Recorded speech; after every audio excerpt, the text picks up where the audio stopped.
皆さんこんにちは。ミツバチハニーのるみです。今日は思考を変えて、ちょっと遠くで動画を撮っていきたいと思います。遠くで動画撮るの初めてなので、ちょっとどうなるかわかんないんですけど、私がなんで養蜂を始めたのかっていうようなことに、フォーカスして話していきたいと思います。ただ一人で喋ってるので、ちょっとどうなるかわかんないんですけど、脱線するかもしれません。なので、なんかコーヒーを飲みながら、私もコーヒーあるんですけど、とか、あと、なんか作業しながらでいいので、聞いていただければ幸いです。私すごいコーヒー好きで、朝一杯だけ飲むことにしてるんですけど、その後はティー関係何でも飲みます。紅茶も飲むし、ハーブティーも飲むし、玄米茶とか緑茶とかジャスミン茶とか、とにかく何でも紅茶関係大好きです。で、いくつか養蜂をすることになった理由ってあると思うんですけど、一つ大きなのはもう物理的な理由だと思っています。で、それは私がアメリカに住んでいるっていうことです。アメリカに住んで養蜂するっていうのは結構みんな簡単にできて、私も裏庭でやってるんですけど、バックヤードキーピングって言って、蜂さえいればどこででも養蜂ができるっていう状況ではあります。で、蜂をパッケージで買った時があるんですけど、その時もうちがもう郵便局から送られてきて、で郵便局の窓口で受け取りをするんですけど、もうその時も一匹蜂が網の外に出てしまって、もう本当に外側にいるんですけど、そのまま送られてきたっていう時がありました。で、女王蜂は中にいるので、その働き蜂はどこにも行かないんですけども、そのケージのところに網にしがみついてるんですけど、でもそのまま送られてきて、わあ、すごいアメリカだなっていうふうに思いました。そんな状況なので、始めやすいっていうのがあると思います。あとは、すごいこの土地ですね。広い土地があるっていうのも始めるきっかけになったんですけど、今私が住んでる場所が15エーカーあります。15エーカーって言ってもなかなか分かりづらいと思うんですけど、東京ドームで言うと 1.3 個分で、私は横浜出身なんですけど、横浜スタジアムが2個入るぐらいの土地に住んでいます。でもそんな大きな土地なので、土地の隅から隅まで歩いたこともないし、本当手つかずの森と野原ばっかりなので、森に入っていっても藪だらけで、小川とかも流れてるんですけど、もうそこに行き着くまでにもう服とか多分破けちゃうと思います。そういう感じのところに住んでいます。で、森の中に入るのは春とかのキノコのシーズン。こっちで言うとアミガサタケって言って、すごい変な形のもう毒キノコのようなキノコが生えるんですけど、栽培ができないみたいで、こっちの人でもすごい貴重なもので価値があるキノコなんですけど、それがその森の中に生えてるので、春とかにそのキノコ狩りに行ったりしてて、それは毎年やってて、そのためだけに多分森の中に入るっていうぐらいで、あとは全然行ったこともない感じでした。で、そのキノコといえばなんですけど、なんかその頃 SNS とかで北海道の方とかと結構つながることが多くて、で北海道の方が春に行者ニンニクっていうのを投稿に上げていて、で春にそのキノコ狩りのために森に入った時に、その葉っぱっていうのをなんかちらっと見てたことがあって、でその投稿で行者ニンニクっていうのがすごい北海道にしか生えてなくて、すごい貴重な山菜だみたいな感じのことが書いてあって、でこの葉っぱって私がキノコ狩りに行った時に見る葉っぱじゃないかなっていうふうに思って、で、結構1年ぐらい調べ上げて、そしたら、私が住んでるところと北海道って緯度がすごい似てるんですよ。緯度がだいたい40度前後の場所で、生えてる植物とかも似てるし、気候とかも似てるんですよ。北海道は梅雨がなくて、私が住んでるところも梅雨がないんですね。で、北海道に初雪が降りましたとか言うと、こっちも雪が降ったりとかして、で結構気候も似てるし、植物とかも生えてる桜の開花とかね、そういう時期も同じだったりしたので、1年間ぐらいずっとこう様子を見て、北海道のことを見てたんですけど、で、その1年間待って、で、自分でもいろいろ調べて、で、その次の春すごい待ち遠しくて、で、森の中に入っていって、で、見て、葉っぱを見て、で、これは絶対餃子ニンニクだなって思って摘んで食べてみたらめちゃくちゃ美味しかったんですよ。で、これ餃子ニンニクだって思って、で、それがもうこっちの人ってどういうわけか餃子ニンニク食べないみたいで、私何年も住んでるんですけど、誰も餃子ニンニクのことを喋ってる人がいなくて、誰も山菜採りとかもしてなくて、でもうそれがもう森の中にもう無限に生えてるっていう状態で、私しか収穫する人がいないっていう、そういう感じなんですけど、なのでそれの次の年ぐらいかな、一人で森に入って、あんまりにも奥に行き過ぎて、その餃子ニンニクを取るために、で、森の中で迷子になったことがあるぐらいです。最近はちょっとそれを移植しようと思って森の中に行かなくても自分の家の周りで生えてくれたらいいなと思って、2、3本根っこから取って、それで裏庭の方に植えたりして、で少しずつ増えてるかなっていう感じです。去年見たらその根っこからまた2、3本とか増えて、そこをもう少し餃子ニンニクの群生地帯にしたいなって実は思ってるんですけど、そんな感じで土地があるっていうことですね。で、あとは、私の夫が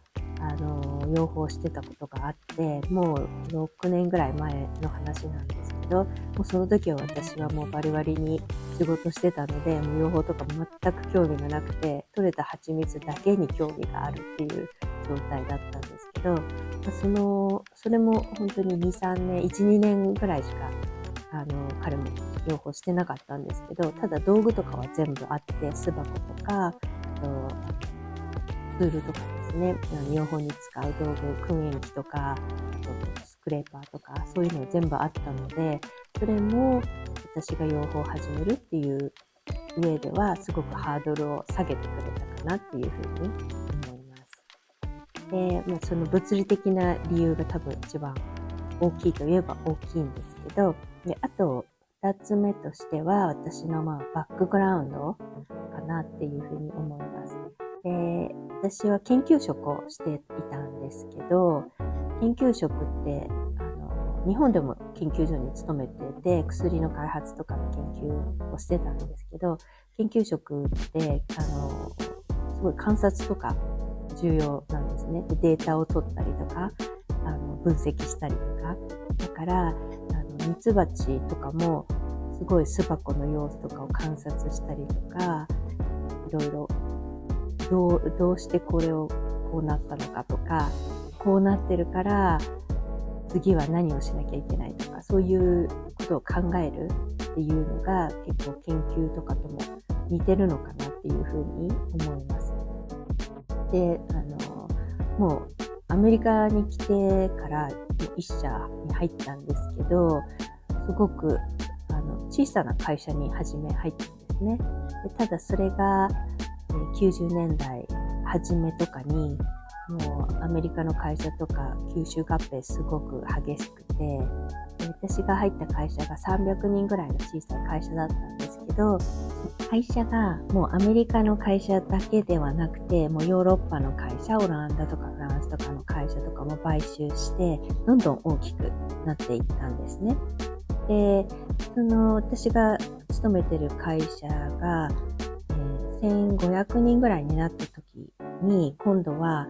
初めて、いつもは買収する側だったんですけど、今度買収されるっていう経験をして、で、業界の多分最大手ぐらい、1、2の最大手の会社に買収されて、それでもう会社のルールとかがもう完全に変わって、買収した方が強いので、そっち側に行ったんですけど、そっち側のルールに従うっていうことになったんですけど、でただ、すごい小さな、以前いた会社が小さな会社だったので、日本人が私しかいない感じで、日本のお客様とかとのやりとりとか、そういうので、結構、私が真ん中に立ってっていうことが多かったので、お客様の対応したりとか、で、買収されたのを機に、研究職から足を洗って、で、今度は、クライアントサービスとか、そっちの方に行ったんですね。で、お客様の対応とかやったり、日本からお客さんが来た時に、アジェンダ作ったりとか、あとサイエンティストとかの橋渡しとか、あと普段もメールとかのやり取りとかをトランスレート、翻訳したりとかしたりしていました。で、そこからビジネスディベロップメントの方に行って、で結構日本とかにももうしょっちゅうトラベルしなきゃいけなくなったりとか、もうほとんど自宅にはいない感じでトラベルばっかりして、1個のトラベルが終わって帰ってくると、もう次の空港券を予約して、次の出張のための準備をするっていうのも、とにかくもうずっとやっているような感じでした。だからこんだけ土地があっても、本当に自分の家の周りの植物とかゆっくり見る時間とかも全くなかったです。で、会社がもうアジアとかにも拠点があったし、ヨーロッパにもあったし、本社はアメリカなので、本当に24時間体制で、私たちのアメリカのオフィスが5時に終了になると、今度は日本とかアジアの人たちが働き出すので、メールがガーッと、私が寝てる間ずっとメールが来てるんですね。ヨーロッパのオフィスの人とかは、私たちが、午後です。夜中ですね。夜中に始まるので、6時間ぐらい時差があるので、起きると、もう、日本からのメールが入ってて、でその後、ヨーロッパのメール対応して、で、それから午前中に入ってきたアメリカのメールを対応してみたいな感じで、なんか本当にもうメールに支配されてるような感じだったんですけど、本当めちゃくちゃ忙しい会社でした。で、毎年、セールスミーティングみたいなのがあったんですけど、それももうすごいトップホテルみたいなところであって、すごい高級ホテルを貸し切って1週間ぐらいあるんですけども、缶詰で、もう外っていうか、もう下界は、リゾート地でビーチが目の前に開けてて、みんなリラックスしてバケーションなんですけど、私たちはもう24階とか上の方でバルコニーからこうみんながリラックスしてるのを見るだけで缶詰状態で、セールスミーティングとかがあって、最後の方にアワードショーみたいなショーがあるんですけど、それとかももう本当にこれはグラミー賞なんですかっていうような感じの演出であるような、ショーをするような会社でした。で、そういうところに勤めてたんですけど、その時にボスっていうか偉い人が言ったのは、もう自分の会社はもうメリーゴーランドみたいな感じで、もう常にこう動いてる、くるくるして動いてるので、それに乗っかってればいいんですけど、会社はもうその乗っかれない人のことをいちいち見て、ゆっくりにはしない、スピードを緩めたりはしないっていうことで、もう会社はどんどんすごいスピードでくるくるメリーゴーランド回ってて、それについてこれる人だけついてきてください。そのスピードについてこれない人はもう自ら降りてくださいみたいな、そういうことを言われてて、でその時にはそんなに考えなかったんですけど、それからしばらくしてコロナの時期とかがあって、で今までずっとトラベルしていたのが急にトラベルがなくなって、ずっと家にいて仕事をするっていうことになったんですね。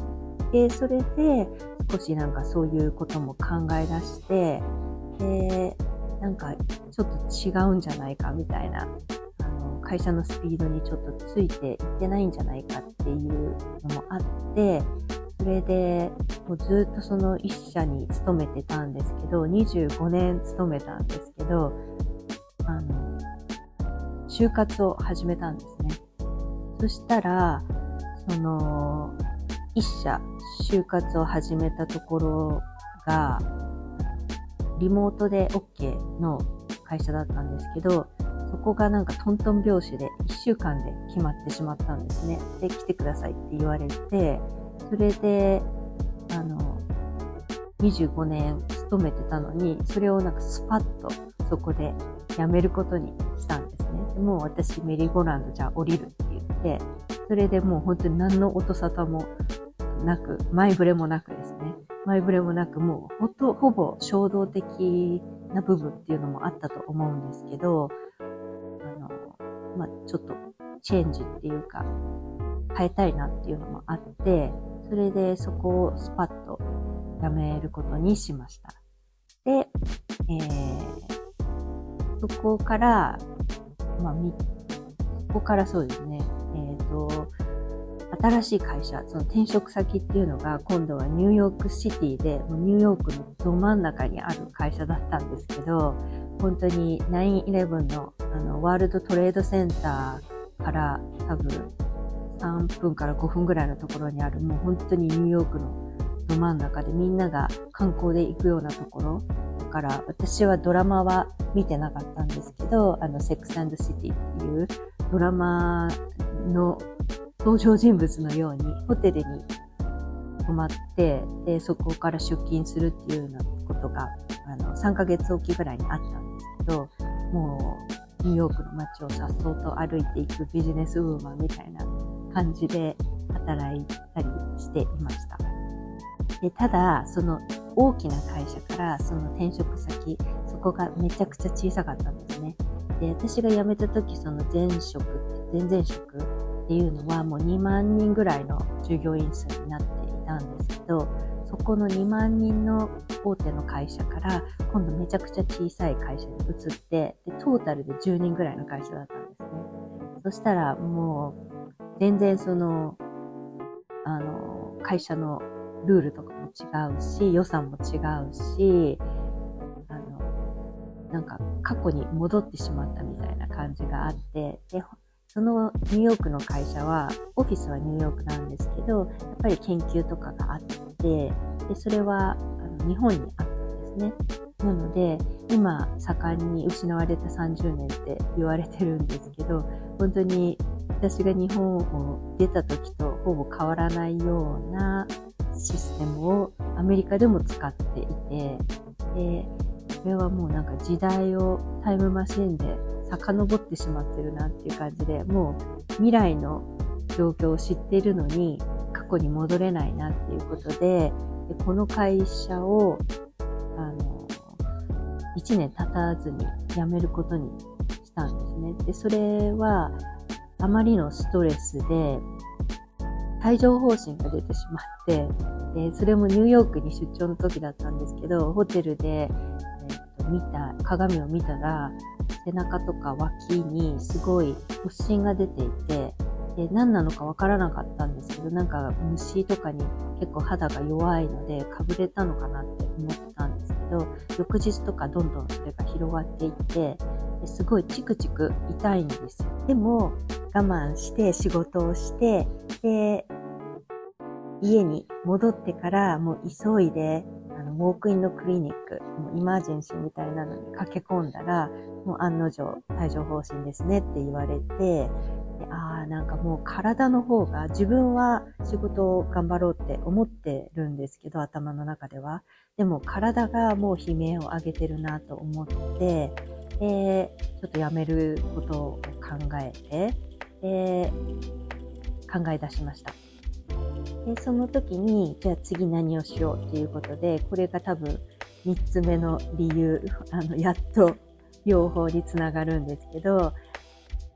ミッドライフクライシスっていうんですかね。もう、アーリーリタイアじゃないんですけど、もう会社員でいるのは十分やったかなっていうふうに思って、で会社勤めをしていると、もう本当に全部全て自分の時間っていうのは、その会社のため、会社の夢のために使ってるわけで、今度は自分がやりたいことっていうか、自分のために今まで会社で得てきた知識を自分のために使えないかなっていうふうに思って、で昔私がまだ大学生の頃やりたかったことがあったんですけど、就職先とかを決めるときに行きたかったのが、化粧品とかの会社の研究所に勤めて新しい化粧品とかを開発したいっていう夢があったんですけど、結局その時には化粧品会社とかには入ることができなかったんですね。なので、なんかそれとかも今回つながってきて、そのミツバチを飼うっていうことによって、そこから蜜蝋が取れるんですけど、蜜蝋を使ってスキンクリームだったりとか、リップクリームとか、なんかいろんなそういうのを作ったりとかできるので、それがその今までやってきた研究職とつながるのかなっていうふうに思ってます。そういうのを配合したりして何かを作るっていうのは今までやってきたので結構好きだし、知識もあるっていうことですね。で、あとそういう動物とか物を観察するっていうこともやってきたので、ミツバチを飼うこともそんなに苦じゃないということですね。刺される以外はですね、刺されるのはやっぱり怖いんですけど、そういうのもあるし、それもあって養蜂をしようかなっていうふうに。で、養蜂することによって、その蜂蜜ももちろん大好きだから、蜂蜜とかも取れるし、ただそれを売るとかいうときに、今度はその自分が今までやってきたそのクライアントサービスとかマーケティングの知識っていうのを使えるのかなって思って、その自分が養蜂することによってビジネスが生まれて、で今まで会社員の時に使ってきた知識とかそういうのをそこで使えるのかなっていうふうに思って、それで今に至っています。でまだもちろんゼロからのスタートなのですごくスローなんですけど、でも出店とか時々クラフトショーとかアメリカであるのに出店したりとか、あとお友達とか知り合いとか家族とかに自分が作ったスキンバームとかそういうのを配ったりとかしてると、みんながいいよって言ってくれたり、これはこうした方がいいよっていうそういうフィードバックもらえるので、それをもとにまたどんどん改良とかもしていってて、でそうするとファンもついてくるんですね。でそういうのがやっぱり楽しいし、それが自分のためなので、やっぱり頑張れるっていうのがあります。こういうたくさん土地があるので、その薬草みたいなのにも興味を持ってきて、で森とかも歩くようになったんですけど、そこでいろいろな野草があるなっていうのに気づいて、でそういうのを摘んで、ドライハーブとかにして、そのドライハーブをティーとかに混ぜて、で自分でティーブレンドとかも作ってしてるんですけど、なんかそうやってどんどん